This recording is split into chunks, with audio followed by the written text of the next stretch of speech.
All right, I want to ask both of you guys this question before we get to our final break. We have not talked anywhere near enough about Marquette this season. I don't think we have. They are going to be the outright Big East champion as long as they don't do something really dumb down the stretch of the year. I don't think that they will. For my money, they have the Big East Player of the Year on their roster and Tyler Kolek. I would vote for Shaka Smart for National Coach of the Year right now if I was forced to pick someone. They have bumped up to the top number 3 seed and are fielding the 68 bracket. And it feels like every time we talk about Final Four threats, national title threats, when people mention a team from the Big East, it's either like UConn or Creighton. When people mention teams that can make it that are big scoring teams that have great guard play, they say Baylor or they say Miami. T.O., are we just completely overlooking Marquette? I feel like we are. And just for the record, like this is going to be the first time that Shaka Smart wins a conference regular season title. I don't think it should be overlooked just how good of a job he's done with this team. Yeah, and a team that we were looking at coming into the season, they were picked ninth.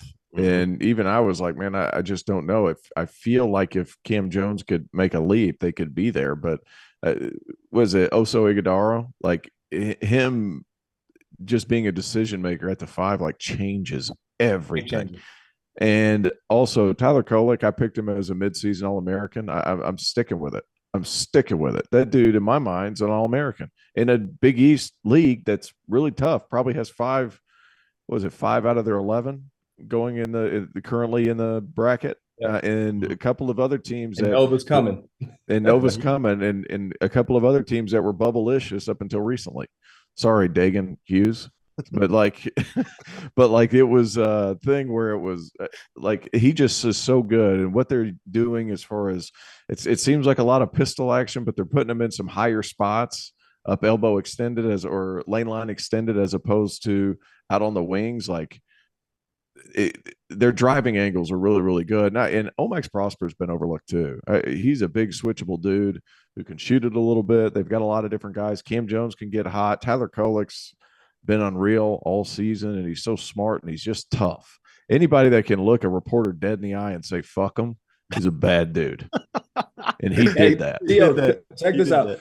So how many guys could do this? I had their game at DePaul, and I've been to their practices, so I've gotten to know their guys and say, hey, Tyler, you've been close to a triple-double, man.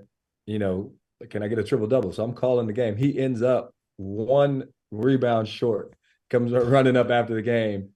They win the game, man. He's like, Coach, I almost had it for you. I'm thinking, how many guys could you say, hey, go get a triple-double tonight? And they about do it. Yeah. But Rob, the thing is, like, it's flip mode for Shaka. Like, it was the defense and havoc and all. Guard Marquette, good luck. I mean, the way they move the ball, the way they space, they share, they're connected. You can't really key in on one guy. It could be anybody on any given night.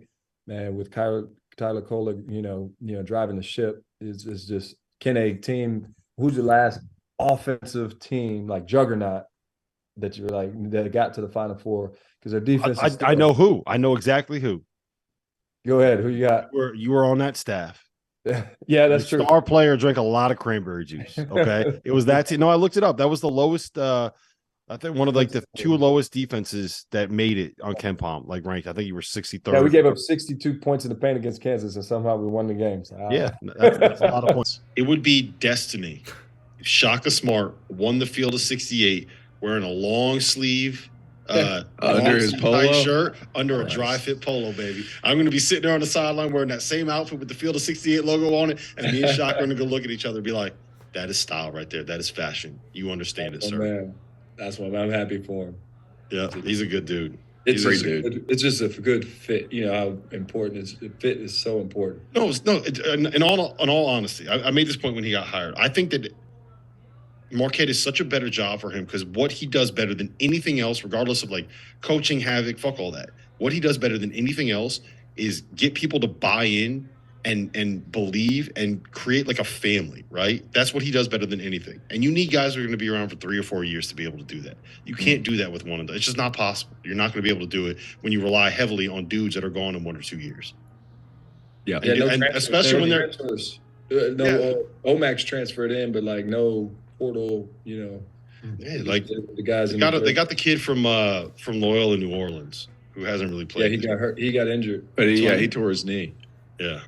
Yeah, they're good, man. They Shaka recruited me to Clemson, Laval. I don't know if you knew that, but like, Oh, did he? Hey, yeah. Sandman. Hey, Him and Laval, Sandman got Laval. you there? Sandman was And there. coming back here.